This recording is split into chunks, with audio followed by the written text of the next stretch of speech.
예, 이 충동적으로 살인을 저질렀다고 주장해왔던 피의자 조성호가 흉기를 미리 준비한 것도 드러나고 있습니다. 우발적 범죄인지 계획적 살인인지 경찰 수사가 더욱 중요해지고 있습니다. 백기정 전 수서경찰서 강력팀장, 양지민 변호사와 함께 다양한 사회 이슈 살펴봅니다. 안녕하십니까? 안녕하세요. 예, 지금까지의 수사 결과로 봤을 때 백 팀장님은 이 어떻게 우발적이라고 보세요? 계획적이라고 보세요? 예, 최초에는 우발적으로 봤거든요. 뭐 여러 가지 형태, 시신 유기 형태라든가 그다음에 그 사체 국립과학수사연구원의 부검 결과를 보면 굉장히 분노, 감정이 증폭된 상태에서 범행이다. 그렇다고 하면 계획살인은 이렇게 표시나는 형태의 그 잔혹한 그런 범행은 안 하거든요. 예. 그럼에도 불구하고 지금 조성호가 진술을 번복을 했습니다. 프로파일러를 투입하고 거짓말 탐지기를 하겠다고 그러는데 수사관들의 그 현장 상황, 그다음에 증거 제시, 통신 수사 내역 이런 부분들을 제시를 함으로 해서 본인의 심경의 변화를 일으켜서 이제 지금은 계획살인을 했다라고 하지만 예. 사실 충동적인 범죄를 굉장히 참아내고 있다가 회사에서 퇴근하면서 망치를 둔기를 가져오고 예. 이런 상태로 또 마대 자료를 인근 철물점에서 준비한 상태 그렇게 지금 하고서 결국은 잠이 든 우리가 4월 13일 날로 바뀌었죠. 범행 일시가. 총선하는 새벽 1시에 잠이 든 피해자를 살해를 했다 이렇게 되는데 사실 충동적인 의사가 있었는데 결국은 본인이 죽이려는 의사를 참아내고 나중에 계획적으로 살인해가고 유기했다 이렇게 진술한 것이죠. 네, 지금 이제 진술이 좀 바뀌는 부분이 나오고 있는데요. 처음에는 우발적에다가 나중에는 그 조금 더 어리다는 이유로 무시를 해서 화가 나서 그랬습니다. 그러다가 부모까지 무시했고 망치를 준비했고 머리를 흉기로 때려서 살해했다 네. 이렇게 얘기를 하고 있어요. 저는 이제 객관적으로 지금 그 잔혹한 범죄, 끔찍한 범죄를 보면 반사회적 인격 장애 두 가지 요소가 있습니다. 예. 사이코패스, 그다음에 소시오패스가 있는데 사이코패스는 충동적이면서 자기 감정을 극도로 표출하는 이런 형태거든요. 예. 짧게 말씀드리면. 근데 소시오패스는 어떤 거냐면 보통 평범하고 온순해 보입니다. 친절하고. 그런데 목적을 위해서 수단 방법 안 가리는 비정함이 있어요. 평소엔 잘 모르는군요. 그렇습니다. 일반인들이 봤을 때. 그런데 범행이 발각되고 나서는 어떤 형태를 보이냐면 제가 일선에서도 많은 경험을 해서 압니다. 예. 굉장히 온순하고 그다음에 반성하고 후회하는 듯한 그 상태를 심리를 보입니다. 그러면서 동정심을 유발을 하는 어허. 이런 행태가 지금 조성호가 보이는 행태가 거의 기질이 비슷하거든요. 예. 저는 개인적으로 현재 안산 단원에서 프로파일러를 투입해서 조사를 하고 있지만 저도 아는 프로파일러입니다만 예. 지금 제가 개인적으로 경험칙상 보면 데이터를 떠난 현재 상황으로 봐서는 소시오패스 기질이 높은 그런 범위이다. 이렇게 그러니까 분석을 지금은 잔뜩 움츠려서 많은 사람들한테 뭐 반성하는 모습도 보이고 그러지만 사실은 그렇지 않을 가능성도 좀 그렇습니다. 그 속으로는 치밀한 계산을 하고 있고 속셈을 가지고 있고 또 앞으로 내가 재판을 통해서 어떤 대응을 하고 내가 어떤 형태로 함으로 해서 약간 형을 감경을 받을 수 있나 이런 생각까지 충분히 하고 있을 수 있습니다. 예, 그래서 그랬나요? 그래서 처음부터 본인은 이 우발적이라고 얘기했나요? 우발적 범죄와 이 계획된 범행 이거는 양형 기준에도 좀 차이가 있습니까? 그렇죠. 사실 계획적이라고 다들 이제 범죄가 발각이 되면 얘기를 하게 되는 이유가 우발적이라고 얘기를 하게 되는 이유가 나는 의도가 없었고 고의가 없었는데 그 순간의 충동으로 인해서 이렇게 범죄가 발생하게 됐다라고 해야지만 어쨌든 나의 고의성 부분에 대해서 그 조금 양형이 참작이 되는 부분이 있고 예. 그래서 나는 우발적으로 했지만 또 지금은 반성하고 있다라는 게 되거든요. 사실 예. 계획적으로 범행했다라고 한다면 지금 와서 반성하고 있는 것 자체가 조금 모순입니다. 그렇기 때문에 자연히 이제 양형이 우발적으로 범행을 했다고 하면 이제 낮아질 수밖에 없고 그렇기 때문에 이제 뭐 이 조성호 같은 경우에도 그걸 염두에 두고 뭐 발언을 했을 가능성도 뭐 배제를 할 수는 없고요. 그런 예. 상황입니다. 자, 이 지금 조성호가 얼굴이 지금 공개가 됐는데요. 페이스북에 올렸나요? 그 SNS에 올린 사진을 보고 많은 분들이 깜짝 놀랐답니다. 저도 사실 놀랐어요. 지금 이 평소에 이 얼굴이었대요. 그렇죠. 여기 이 얼굴로만 봤으면 그냥 평범한 옆집에 사는 청년의 모습입니다.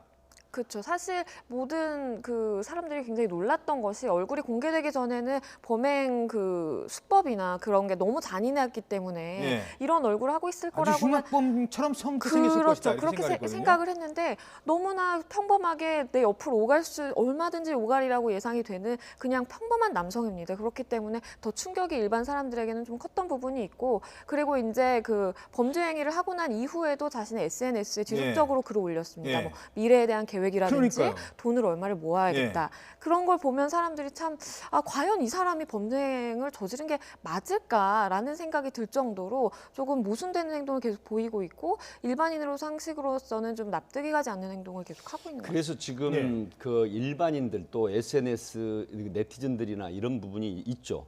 아니 SNS 블로그에 저런 미래를 걱정하는 또 현실을 탑하고저 고민하는 이런 일반 청년들하고 비슷한 사람이 과연 또 저런 일부에서는 정말 죄송하지만 이런 얘기도 한다고 합니다.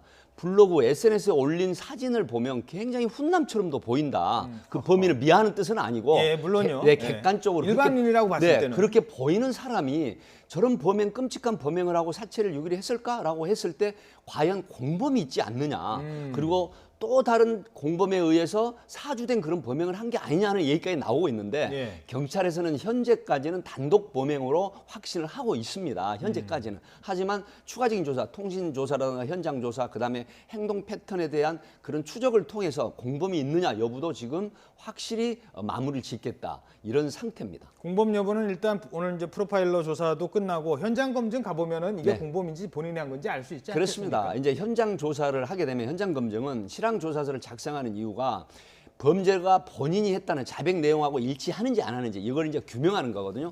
그리고 이제 재판에 있어서 이 현장 검증을 통한 실황 조사서에 의해서 이 사람이 범인이 맞구나 아니구나 하는 그런 어떤 재판 심리에 중요한 역할을 하는 거거든요. 그래서 중요하기 때문에 단독 범행이냐 아니면 공범이 있느냐 하는 부분은 내일 10일 현장 검증을 통해서 더욱 확실히 밝혀질 것입니다. 자, 그리고 이 조성호의 얼굴 공개를 놓고 일각에서는 또 왜 얼굴을 공개를 했어야 됐느냐라는 뭐 얘기도 있습니다. 하지만 워낙 그 흉악범죄이기 때문에 경찰이 공개를 하기로 했거든요. 그렇죠. 얼굴 공개 논란 이건 어떻게 보십니까? 사실 얼굴 공개 같은 경우에는 어느 정도의 뭐 경찰의 재량이 사실 있습니다. 아무리 뭐 그 특강법상에 이제 범죄 혐의가 충분히 입증되고 뭐 그리고 뭐 중대한 그리고 흉악 범죄인 경우에 이제 공개를 한다고 돼 있지만 하지만 그거를 종국적으로 공개할지 말지는 어쨌든 경찰의 판단이 달려 있는 게 사실이거든요. 그래서 뭐 사건별로 보면 이거보다 더 흉악한 범죄는 왜 공개를 안 하고 지금 이거는 공개를 하느냐라는 생각이 들 수 있겠지만 하지만 이렇게 명문으로 법을 규정해 놓은 이유는 어쨌든 범죄 예방 효과도 충분히 있고 그리고 사회 경각심을 알리고자 하는 그런 효과를 노리고 지금 이런 법문을 명문으로 규정해 놓은 거기 때문에 사실 이번 범죄 같은 경우에는 충분히 얼굴을 공개할 수 있는 사안에 해당한다고 생각합니다. 근데 또 M1 여자친구까지 뭐 알려지는 것 아니냐, 뭐 나이까지 나오고 뭐 그런 거 같다. 사실 그 부분은 범죄로 처벌을 받아야 될 부분이고요. 지금 선진국 같은 경우나 미국, 영국 등 유럽 같은 지역도 사실상 그렇게 큰 범죄가 아님에도 불구하고 확실하게 얼굴을 공개를 합니다. 그 이유는 바로 우리 양지민 변호사 말씀하셨지만 국민의 알 권리 충족이라든가 재범 방지 이런 부분들이 있는데 지금 조성호의 여자친구가 SNS상에 떠도는 건 이 부분은 사실 명예훼손으로 처벌받을 가능성이 있죠. 하기 때문에 그 부분은 변론으로 치고 잔혹한 범죄를 한 뭐 조두순, 김길태, 그다음에 정남규, 강호순 많은 사람들이 얼굴을 공개를 했지 않습니까? 그래서 2010년도 4월 달부터 특강법이 개정이 되면서 얼굴을 공개하는 이유는 바로 그런 거죠. 지금 말씀하셨지만은 사회에 경종을 주고 또 재범 방지라든가 또 국민의 알 권리를 충족하자 이런 차원인데 사실 선진 외국의 사례를 도입을 해서 벤치마킹해서 이제 저는 했다고 보고 우리 지금 국내 범죄도 점점 끔찍해지고 참혹해지고 있거든요. 이런 부분을 충분히 커버할 수 있는 조치 중에 하나다. 그래서 경찰도 마구잡이로 공개를 하는 건 아니고 심의 얼굴을 공개할 것이냐 말 것이냐는 심의위원회를 통해서 공개를 하는데 이런 비판이 있죠. 예전에 그렇다고 하면 부천의 목사 부부가 계모하고 친부가 아이를 살해하고 몇 달 동안 방치를 유기를 한 이 부분을 왜 얼굴을 공개 안 하느냐 하는 이런 비판이 적지 않은데 이것은 생각해 볼 바가 있습니다. 바로 미성년 아이들이 딸려 있다는 것이죠. 그래서 그 효과가 공익 목적보다 훨씬 더 크지 않다라고 보는 그런 이유가 있습니다. 알겠습니다. 하나만 더 짚어보죠. 분노 조절 장애라고 하는데 그게 쉽게 말해서 화를 못 참는 거는 누구나 화를 못 참는 사람들이 있어요. 근데 그게 저런 범죄로까지 연결되는 거 이거 분노 조절 장애와 어떤 관계가 있는 겁니까? 사실 분노 충동 조절 장애가 지금 점점 증가하고 있다고 하죠. 네. 그러니까 지금 제가 말씀드린 소시오패스 같은 경우는 우리 인구의 4% 정도가 잠재적으로 있다고 합니다. 그리고 이제 사이코패스 같은 경우에는 교도소의 40%까지 있다는 보고가 있죠. 그런데 분노 충동 조절 장애라고 하는 건 많은 사람들이 지금 14% 정도 있다는 의학계 보고서도 있습니다. 그런데 본인이 자제를 하고 교육을 통한 인성교육을 통한 자제력을 발휘하기 때문에 사고가 나지 않는데, 그런 인성교육이 안 돼 있거나 본인이 범죄 충동을 가지고 있는 사람이 표출을 해버리면 저런 끔찍한 범죄가 일어나거든요. 하기 때문에 이런 부분은 본인의 자제력을 상실하는 그런 범죄, 중증 질환이다 싶은 부분은 사실 국가에서 이게 개입이 돼서 전수조사를 통한 이런 부분도 있어야 된다는 게 이제 선진 사례인데, 예. 우리나라도 사실 범죄를 충동 조절하지 못하는 사람들이 꽤 많지 않습니까? 예. 이런 부분에 대한 대응이 있어야 된다, 이런 요구가 높아지고 있죠. 그러니까 나는 그런 병이 있다라는 거 아니에요. 이것도 죄를 좀 용서해 주세요. 이런 차원으로 접근을 하려는 겁니까? 사실 뭐 이런 흉악범죄 같은 경우에는 분노조절장애라는 얘기가 반드시 나오는데, 아무래도 그걸 이제 정신질환으로 볼 수 있다 보니까 그 당시에 내가 분노조절을 잘 못하게 돼서 심신미약이나 심실상실 상태까지 내가 갔느냐 여부가 물론은 뭐 쟁점이 될 수는 있겠지만, 어쨌든 범죄를 저지른 사람 입장에서 그 양형을 조금 유리한 입장을 받기 위해서라면 충분히 나는 어쨌든 그 당시에 내 이성과 자제력을 잃어서 상실의 상태가 있었다. 그렇기 때문에 나는 형량을 좀 더 낮춰야 된다라고 주장해 볼 법하죠. 저도 제가 왜 그런지 모르겠어요. 뭐 이런 식의 얘기를 한다는 거예요. 짧게 말씀을 좀 예. 드릴게요. 우리가 분노 충동 조절 장애를 어디서 보냐면 일상적으로 볼 수가 있습니다. 갑자기 욱하는 경우가 있는데요. 다 그렇다는 건 아니고요. 도로에서 차를 가지고 운전을 할 때 갑자기 앞차 끼어들었다. 네, 범죄 그 충동을 느끼는 사람 유형은 바로 이런 겁니다. 만약에 예를 들어 가지고 운행을 하다가 약간의 미스테이크가 있는데 그걸 참지 못하고 쫓아서 보복 폭행을 하거나 보복 운전하는 경우, 네. 이런 빵 형태는 거리면서. 대응을 하시면 안 됩니다. 보통 이런 유형이 충동 조절 장애가 있는 경우가 대부분이거든요. 서로 이렇게 시비가 나는데 그렇습니다. 끝까지 쫓아오는 차. 예, 쉽게 사례를 말씀드리는 거죠. 그럴 때 만약에 이쪽에서 좀 더 가격한 대응을 하게 되면 반드시 끔찍한 그런 결과가 나오거든요. 그래서 절대 대응하지 마시고 신고를 하시거나 아니면 피하는 게 우선은 상책이다, 이런 말씀을 참고로 드립니다. 그렇죠. 괜히 뭐 트렁크에서 무슨 뭐 야구 실제로 방망이 그런 나오고 사례가 많습니다. 그런 경우도 있었군요. 알겠습니다.